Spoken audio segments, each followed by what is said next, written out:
Thank you all for coming and spending this cold Friday evening with me. My name is Jennifer Byxbee. I'm an art therapist and a Gestalt therapist. Like Val said, I'm in private practice, and I've been practicing in the field here in New York for about 15 years. Leading up to this presentation, somebody asked me what led me to be interested in this topic in digital media ethics. And I thought that was actually a really good question because, truth be told, I'm not particularly techie. Like, I'm not super into tech. I didn't really grow up with this stuff. I'm not even a millennial. So, I didn't have a computer until I went away to college, I think. And Facebook didn't even open up to public until I was in grad school. So it was really purely by necessity that I became interested. What made it necessary? I think when I was thinking about how to answer that question, the best way I could think of was to just give you a couple brief times in my career where I've needed to really do some research in this topic. And then we'll get into the PowerPoint and the rest of the lecture. But so I mentioned that social media I mentioned Facebook became open to the public when I was in graduate school. I don't know if anybody in here graduated around when I did. Was anybody in getting their master's like 2005, 2006? Maybe one, okay. A couple people, all right. So before that, yes, there was MySpace, there was like a couple things, but it really wasn't until 2006 when Facebook went public, so anyone could use it, not just college students, that social media became so widely used. And so I was, I think my second year of graduate school, and this time really stands out to me because it was probably the first time I can remember in this context where I actively went against what I was being told to do. So the way to use social media ethically in the beginning was, to not be on social media. So that was what we would talk about in classes. That was sort of like what was considered best practices. But it was brand new, and I was really excited about, knowing what it was. So I had a Facebook account, even though we were told not to. And eventually I made it private when I figured out how to do that. And it became less of an issue over the years. But that always stood out to me because of the tension of feeling like I was doing something I wasn't supposed to be doing. And the disconnect in terms of where the people that were teaching me how to be in this field versus what was happening just in the world in the moment. I can't imagine that's the standard now. I'm sure that we can safely say that's not what's being taught now. But this was a long time ago. So then I started thinking again about how to use social media and digital media and technology ethically, probably in about 2013 when I started my private practice. Up until that point, it was kind of like a non-issue. Every once in a while, a client would maybe send me a friend request, but I was private, it wasn't really a big deal. But when I started my private practice, I had to think about things in terms of how I was presenting myself to the world, because I needed a website, I needed to be on all the referral sites. Actually, by show of hands, how many of you guys are in private practice now? Okay, about half of you. How many of you that aren't are planning on being in private practice in the future? Okay, one row of people. Did you guys all graduate together? Sort of? Okay. That was striking. All right, so you guys. Hi. So, a lot of what makes us good at what we do, makes us good therapists, is not, or at least for me, it was not always what makes you good at business. So, selling myself and kind of like convincing people that they need something from me or should pay me for something wasn't necessarily a strong suit. It certainly wasn't something that was taught really. I should say, give a shout out to Val. She does talk a bit about that in one of her classes, so it wasn't completely discussed, but it was already a hurdle for me to kind of put myself out there in that way. And then I had to really consider, like, well, if I say this, is it okay? Is it okay to call myself an art psychotherapist? Is that a violation? Can I, say this if I haven't done, it was just kind of like a lot of researching best practices, a lot of reading blogs by people who had done it before me, a lot of work. But, I did that and things are fine. And then later that same year, I had to consider ethical use of social media in an entirely different way because I developed a program with adolescents. We had started a blog project across a couple different schools, middle school and high schools, and in partnership with School of Visual Arts and Counseling in Schools, where I was working part-time at the time. And so then I had to really consider, like, how could I use technology as part of the therapy? And could I use technology as part of the therapy? And what went into that? And what did consents look like? And, all that stuff. So it's like a whole nother host of research. And that project ended up being really successful in a lot of ways and interesting, and I'm happy to chat more about that if anybody's interested, but it's not really what the focus of this presentation is. So, okay, the next time I had to really think about how to kind of be out there ethically, had nothing to do with really my professional life at all. I actually had become single and started dating. Has anybody dated online here before? Yes. Okay. I feel like even 5 years ago, if I had done this presentation, I would have been more terrified to talk about this. But yeah, so we all live in New York. We kind of know, even if we haven't dated online, we know it's a thing.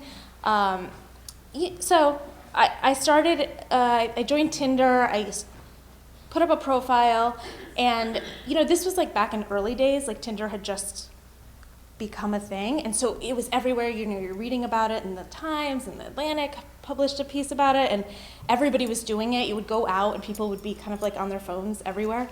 So I felt like sort of safe somehow, and it was great. And then, can you guys guess what happened? I swiped, and up popped a client. That's how I felt. That's a very appropriate reaction. And so I, of course, was terrified and immediately felt like that, like, deep feeling of shame and like I had done something wrong and deleted my whole account. Telling myself it was okay, I could be single forever. It was fine. I didn't have to. I never wanted to deal with it again. Cut to like 3 months later, I went back. And restarted my profile and started dating. And did I see any more clients? Yes. In fact, I saw 3 more clients on Tinder. And each time I tried to like go in and change my settings, like knowing what their age is, but people don't always tell the truth about their age. And like, really, I tried my best, but sometimes it was unavoidable. So that was another time I had to try to figure out what the rules were. And this was a few years ago, maybe like 5 or 6 years ago. I can't even remember when Tinder was created. But, and I couldn't really find any. I mean, I even did a deep dive. Like I went to Reddit. And at the time I could find, do you guys know what Reddit is? Okay. I didn't. What is Reddit? Somebody who's younger than me explain what Reddit is?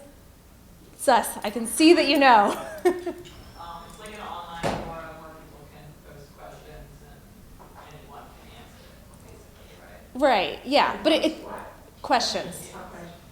But it does feel a bit dark webby. It's not at all, but or like something, like it feels a little strange and like the optics aren't great, like it doesn't look particularly appealing.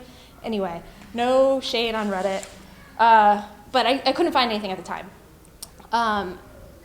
So, that just, I didn't know any answers, but it just kind of always has stayed with me, like these questions. So that's why I'm here. That's why I'm interested. And if anybody has more questions about starting a private practice or about the blogging project that I did, which was called Status Update, very original, or my dating life, I'm happy to answer those questions at the end. But what I'd like to do today is just to consider what some of these guidelines really mean and discuss some of the implications with the understanding that it's not really an option anymore to be connected in these ways, because we are. So I'm going to go through an overview of the hows and whys we use digital media, as well as take a look at some of the current codes of ethics. And then I really want to have kind of a dialogue about this. So I'll go through a lot of information, and then we can chat. I'm also going to have you guys take a little quiz. It's going to be anonymous in like 2 minutes. And we'll talk about that at the end too. But again, it'll be anonymous, and the quiz actually gets deleted in 24 hours, so it's extra top secret.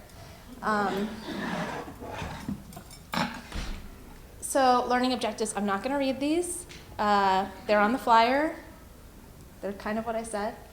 All right, so now if people could take out their phones, or I know that you guys get internet here because I've definitely seen other presentations and check my email, full disclosure. So if you could type in this code, bit.ly, bit.ly/social media SVA. I don't belong to social media. Well, this isn't social, this is just a quiz. So you might only answer one of the questions on the quiz, but you can still participate in the quiz. And that'll help our, capture the reality of who's in the room.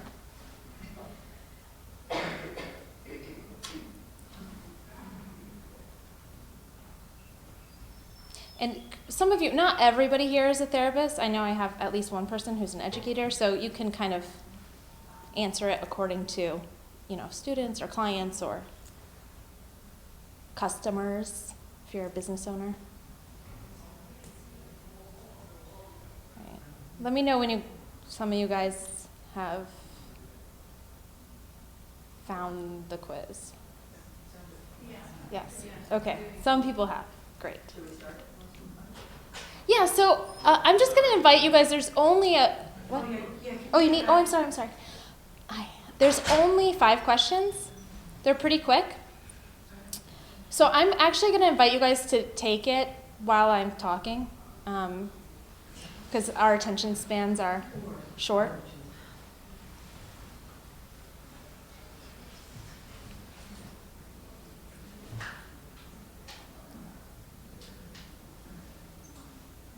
And if you have found the quiz and the person next to you has not found the quiz, maybe you could give them a hand.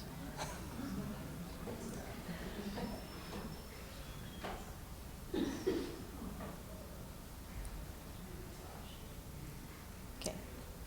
Anybody not able to? Anybody that wants to get on and take the quiz, unable to get on?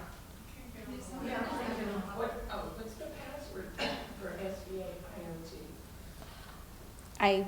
I have no idea. I usually just use I have unlimited data, so I just use my own kind of.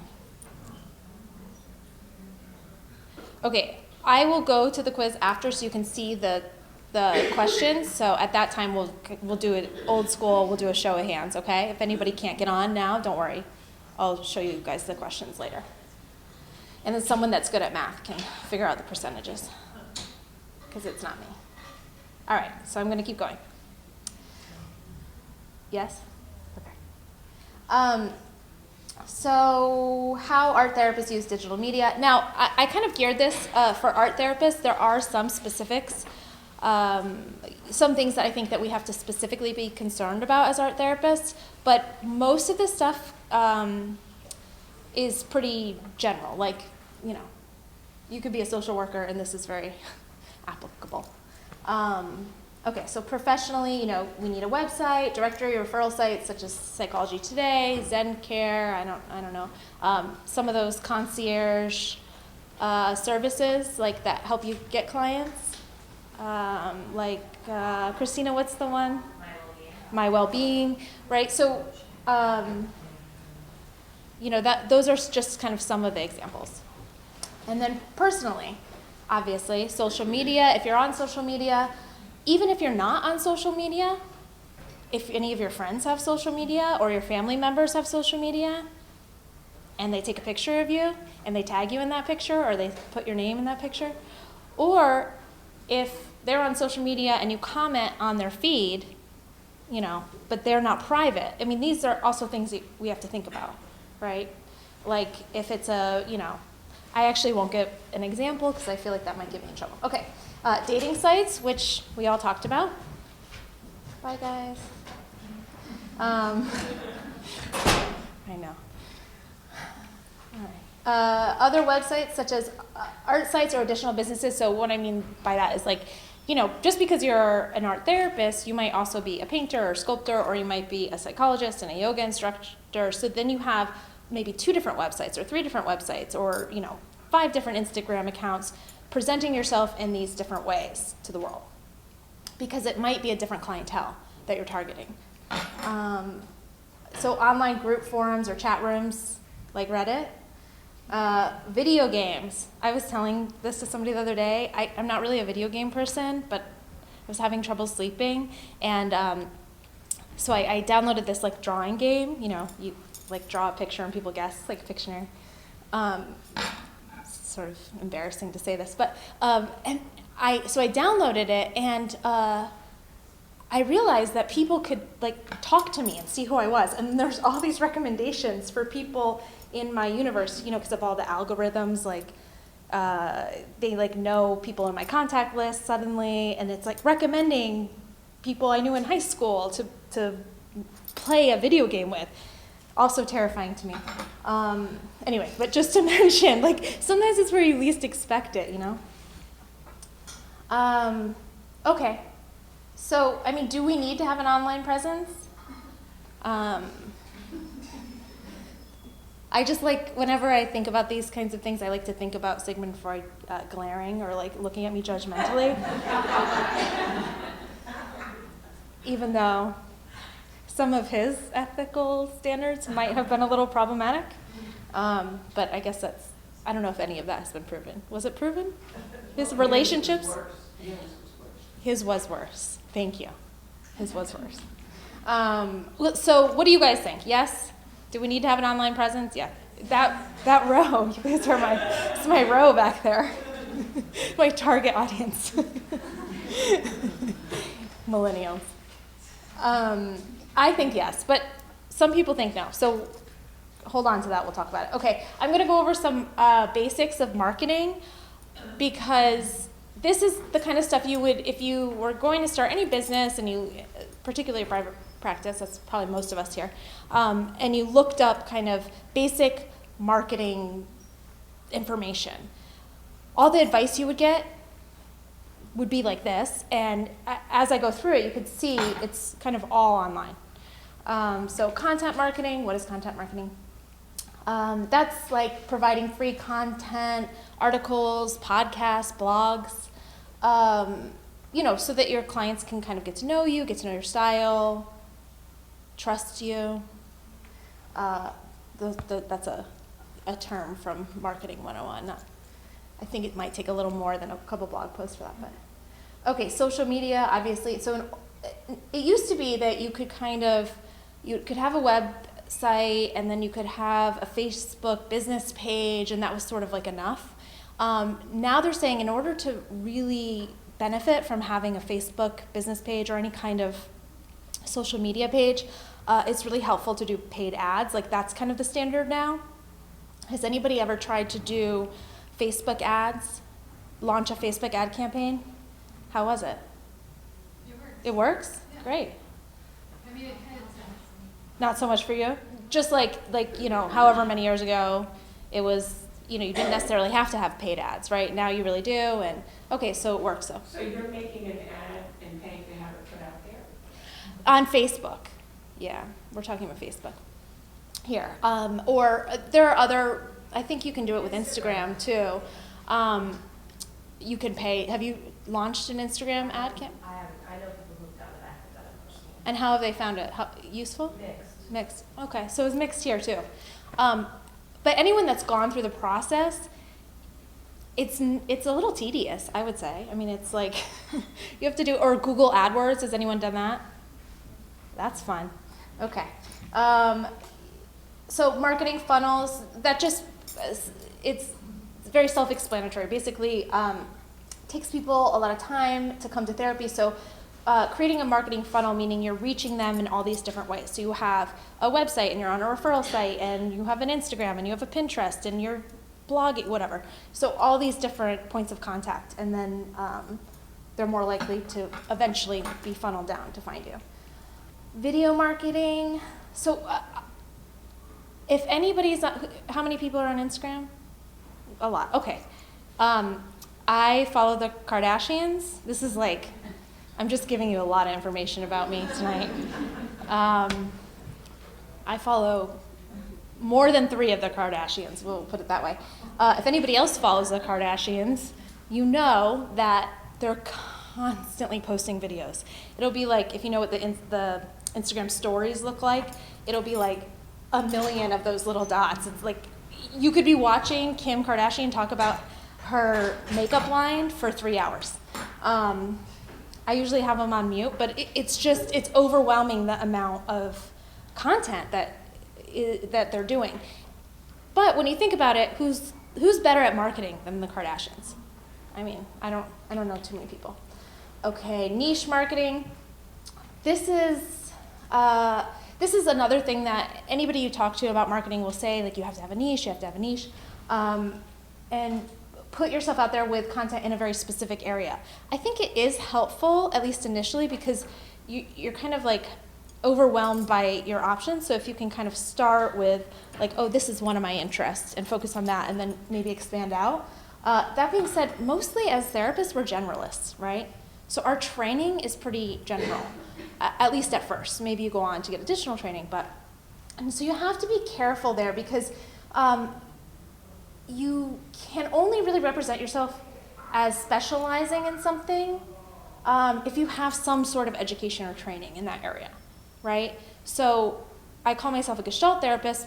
If I hadn't have gone through training, if I didn't have a certificate, I technically really couldn't say that, right? It's misleading. So just, kind of be careful there with the wording. And email marketing, fun fact, clients need 10 to 12 points of contact with a therapist before they're ready to call for therapy. This is still considered one of the best ways to target potential clients. So that could be like a form of a newsletter. And then a website. 81% to 95% of people looking for therapists are searching online.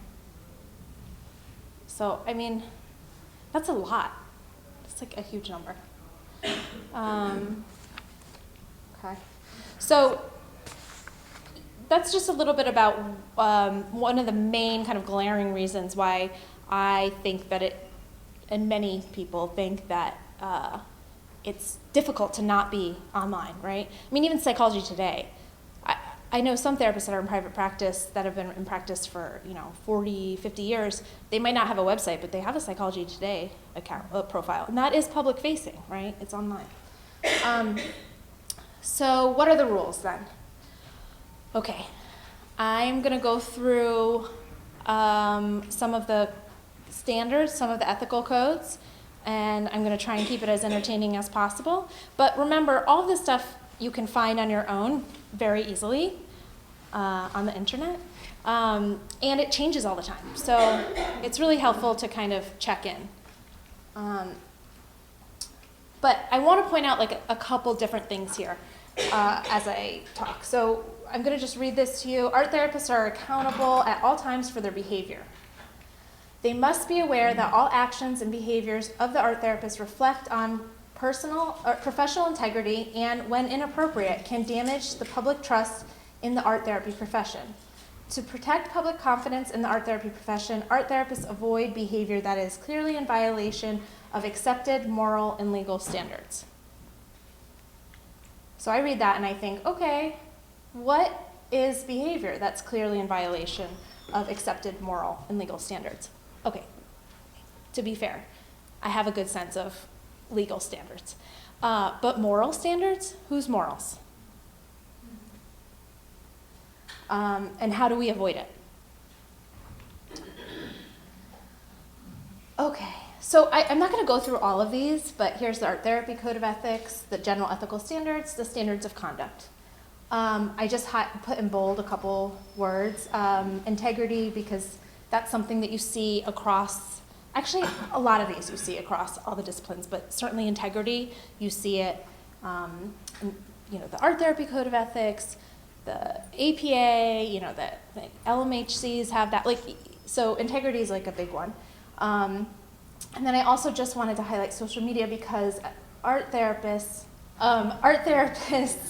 have a specific code here that talks about social media. So therapists who maintain social media sites shall clearly distinguish between their personal and professional profiles by tailoring information specific to those uses and modifying who can access each site. So, keep your personal site private, right? And make sure your public-facing sites are tailored to what aligns with the rest of the ethical standards. In keeping with their duty to the profession, art therapists who respond to or post on social media shall ensure that their posts are reflective of the ethics and conduct outlined in this code. And art therapists do not disclose or display confidential information through social media.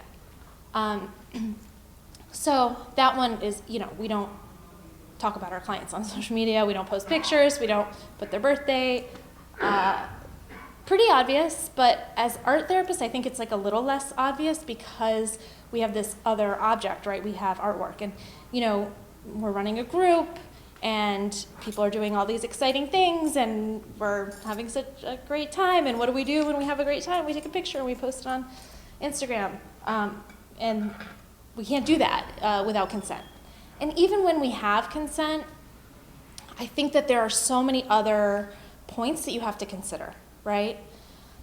We'll talk about that in a minute. Okay, so I also want to share with you the APA Code of Ethics.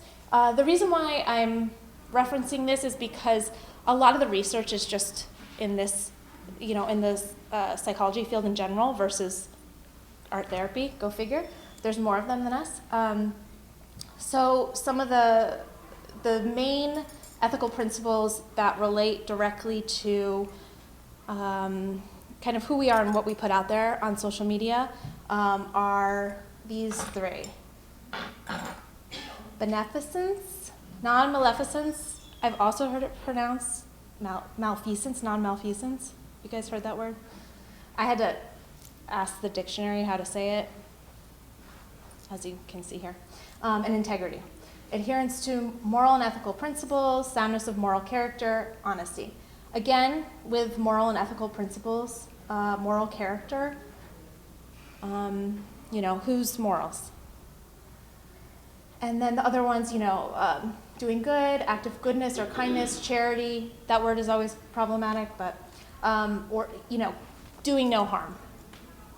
So the reason why it's helpful to look at these specific standards when we're thinking about something like posting client artwork, doing no harm, right? Well, now with the current code, if a client says that they're okay with you posting not only their artwork, but their name with their artwork, or at a gallery show or whatever, we can do that. That being said, we have to take into account so many other things. What are your clinical goals with this client? What is is this client in private practice or is this at a hospital and an inpatient unit? What is their diagnosis? Is this client paranoid schizophrenic? And right now that feels good to that client, but maybe in a month from now, they'll have a lot of remorse or feel frightened at having put their name out there. So you really have to kind of consider more than just one thing. Okay, so, how do we apply these ethical guidelines to social media? Well, in online settings, completely avoiding self-disclosure or multiple relationships is not always possible. What this kind of standard is to apply what's called small world ethics to the area of social media. And small world ethics, if anybody is in kind of like some sort of minority group or, like LGBTQ therapists or whatever, a lot of us are actually familiar with these standards because they also could apply there. So both social networking sites and small towns are characterized by pervasive incidental contact, inevitable self-disclosure, and unavoidable multiple relationships. Which makes sense. If you live in a small town, you might see your therapist at the grocery store or at the gym or at the dentist, right? So it's talking about, let's not pretend like this isn't gonna happen. Let's talk about what we should do when this happens. So small world ethical thinking refers to clinicians' heightened awareness, there's a typo, that their environment will likely produce ethical dilemmas around boundary violations related to online realities, greater transparency, increased self-disclosure, and unavoidable multiple relationships. So that all seems pretty accurate, right? I'm going to kind of go over this stuff, but I'm not actually going to get into the details about like the how-tos here, in part because I really think if you're going to use digital media or any kind of technology or social media, that as part of the therapy, like you have to familiarize yourself with whatever is happening right now. So you need to be checking, you need to be doing your own research there because it changes. So I did a project that with adolescents that created a blog. But this was, 6 years ago or whatever I said it was, and 5 years ago. And already there are things then that we did that I don't know that I would do now, right? But I think some questions to ask ourselves, can we successfully integrate social networking platforms within the framework of a therapeutic relationship? And then what precautions do we need to take? So digital therapy, telehealth is, big. Maybe you've heard of some of these, American Well, BetterHelp, Breakthrough, Lantern, Talkspace. This is kind of online therapy or texting therapy or, these sort of very remote,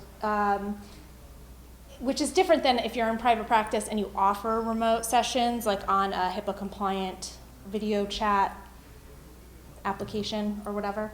But these ones like Talkspace, I think Talkspace is like $30-something a session. So it's generally much less expensive than if you just find a therapist. Virtual reality, I know very little about that, how to use that in therapy, but I thought I'd put it on here in case somebody did. Digital storytelling, open source learning management systems like Moodle. Has anybody heard of Moodle? One person. Oh, okay, great. What is it? It's an open source learning management system, but the reason why I put it up there is because there was an art therapist who created some kind of program for pain management on Moodle, and so it uses like an online forum, and the group is held on that online forum. So it's a closed group, but the group could be huge. It could be like 100 people or something, or 5,000, I don't know how many people is on the group. But so I put it there because it is sort of interesting software if you're considering using technology to run a group or for therapy. So some basic suggestions. And you guys, you know, we can get more into this, but the codes are out there, the standards are out there, but as we saw earlier, it's very nuanced and it's very gray. I mean, so, you know, I'll give you guys these suggestions, but you really have to consider what you feel comfortable with and what your own moral standards are, and be willing to kind of stand behind them. So managing boundaries online, deciphering what online activities that are considered acts of multiple relationship. Okay, yeah, multiple relationships versus incidental contact. So I think that that's helpful because there are, sort of helpful, there are some online activities where it's not just about incidental contact. You might know that client, you know, you would have client interaction there. So it's just kind of like thinking about that. This one is really important. If you're going to be online, even have a website, I think you should have a little bit of competence or pay somebody to have competence to just understand what you're putting out there, right? Even if you have a Facebook business page, you know, you need to know. You need to know what the privacy settings are. You need to know how to check for that stuff because things change all the time. One thing that comes up is, you know, especially with telehealth, contacting your malpractice insurance to see if they cover that.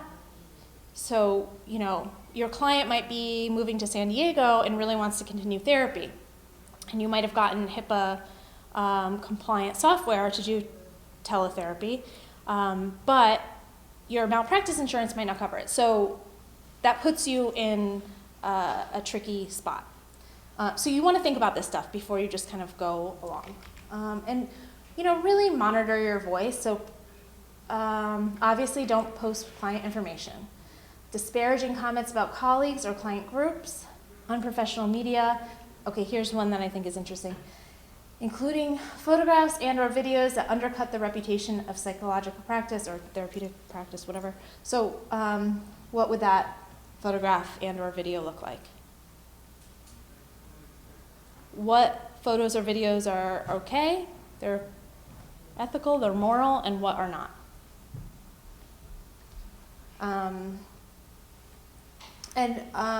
You know, no comments about any litigation, which one is involved. So if a client is suing you for malpractice, don't post about it on social media. And hopefully that doesn't happen to anybody. I'm not superstitious, but, you know, but I think this kind of photographs and videos that undercut the reputation of practice. You know, what is appropriate? I talked a little bit about dating sites. Well, I talked about Tinder, but what about Grindr? Everybody know what Grindr is? Okay. So Grindr is another online dating site. It's really geared towards gay men. It could have broadened since the last time I checked. It could have expanded. It could be geared towards all people. But that was kind of how it originated. And it's like any other dating site, but there are some specific things about Grindr. It's location-based, but location-based, most of them are location-based. So when you open up your phone and you take out the app, you can see who you match with and how close they are. But Grindr's really specific. So if we match on Grindr, it says, oh, this person's 3 feet away. So I could be on Grindr and be like, oh, okay. You know, which is kind of great and kind of terrifying, right? Because it's that detailed. The other thing about it is, you know, it's kind of common to have a lot of nudity. I mean, certainly not all the profiles, but it is sort of the norm, or it could be considered the norm. And also there's a lot of questions related to sexual preferences. So I bring up Grindr because it's not like, this is something that, this is like one of the most common dating apps, right? I mean, but when I was doing another deep dive into Reddit recently, before this presentation, I did find some articles or, some questions, like I saw my therapist on Grindr was one of them. And now I know all this detailed information about their, I've seen them naked and whatever it was. And then what do you do with that? And then, not just dating, like what about other communities? What about fetish communities or kink communities? You could be any sex positive therapist, right, would say, okay, these are great, consensual spaces or safe spaces, but then being a part of that space, you could run into somebody in a very specific way that you might not be comfortable talking about or processing in your practice. So that's kind of like dating sites. What about social media? A lot of what you learn about when you learn about marketing is self-disclosure, about how that's one of the best ways to kind of get clients or get people interested in you, like the Kardashians, right? We all know their stories, and it makes us more likely to buy their shapewear or makeup. I can't be the only Kardashian fan in the place, but maybe I am. See, self-disclosure. In marketing, it'll tell you to do that, but then as a therapist, I mean, if you are posting on maybe it's your professional Instagram account, say, but then you're posting stories about your own history of depression or your own addiction history or your struggles in these areas, that's a lot of self-disclosure that, while it might be helpful for a particular client in a particular setting, this is not something that is going to prepare them for that, right? So if they happen to follow you, it's just going to be right there. And there's no room for a dialogue because you're not in the room. So just kind of like thinking about that kind of stuff. I don't necessarily have the answers. I mean, obviously I shared with you that I was on Tinder. So it's not like I think I have any sort of judgments about any of these things, but I think that as therapists, we have to really look at what we're doing, why we're doing it, and if we're able to process this kind of stuff with our clients. So if my client had seen me on Tinder, that didn't happen. Something else similar did happen, and had come into the session, how would I have responded? Could I have used that as part of the therapy? Would it have been helpful? I mean, me personally, I think yes. But I have a very non-pathologizing approach. For me, it feels like it's very much about the relationship. And so that a client knowing that one of those like human things about me would probably just open up a dialogue about how that felt to them. I mean, but that's my personal opinion. I just thought this was funny. One of my friends sent this to me.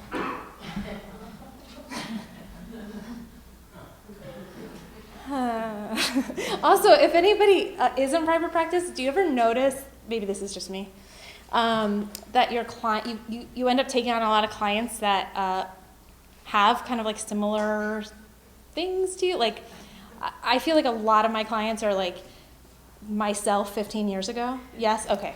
At least a couple of you guys agreed with me, right? So it's not that far-fetched.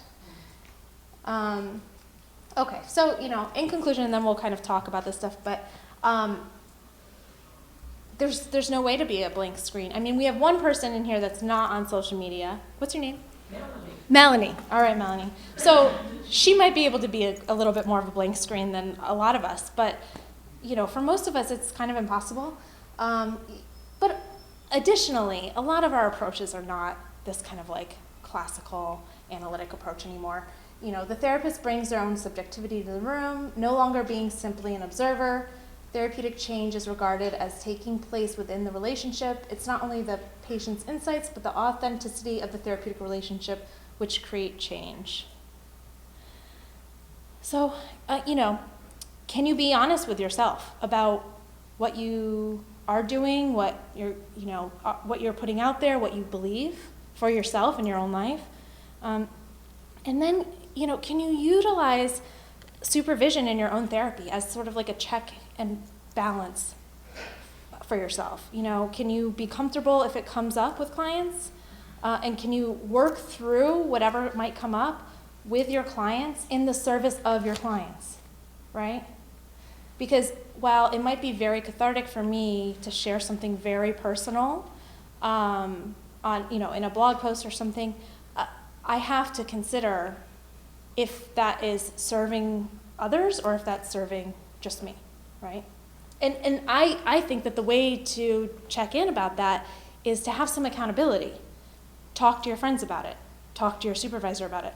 Also, maybe be in supervision still, even if you've been practicing for a while. This stuff changes. Things that we couldn't have even imagined. When I considered being a therapist, I couldn't have imagined these kinds of dilemmas. I'm sure there are some of you, even more so than me, that feel that way. Okay, so that's the presentation. Okay, so this is what you guys said in the room. All right, for those of you that weren't able to participate, if you feel comfortable, don't do it if you wouldn't feel comfortable, but do you participate in any form of social media, Facebook, Instagram, blah, blah, blah? Anybody else a no that wants to share that didn't? No? Great. Melanie, you're a no.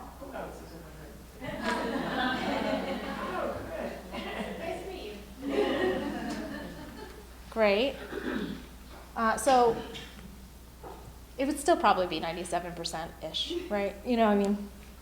Have you ever received a follow request from a current or former client on social media?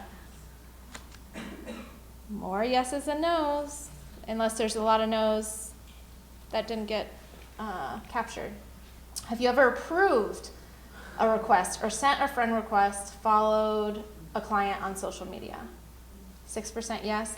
Thank you for being honest. Have you ever Googled a client or looked at a client's social media account? 74% yes. I'm so glad that you guys were honest in this, or at least, 74%. So many people, that's often what happens. And when you read about whether or not that's okay to do, what they talk about, how it's almost like following a client home. And I can see that. And I also think for myself, sometimes, I don't always do it, but sometimes I do feel like I want to Google a client. Sometimes I want to do it for my own safety. And not that, maybe that's a false sense of safety, I don't know. But can that person see that you're following them? Well, following, yes, they could see. But just to Google them, because if you did a Google search of a client, you could then see a lot of information about them. You could see all their social media sites, and you could, if they're public, they won't know that you looked. If it's a private account, you would have to request.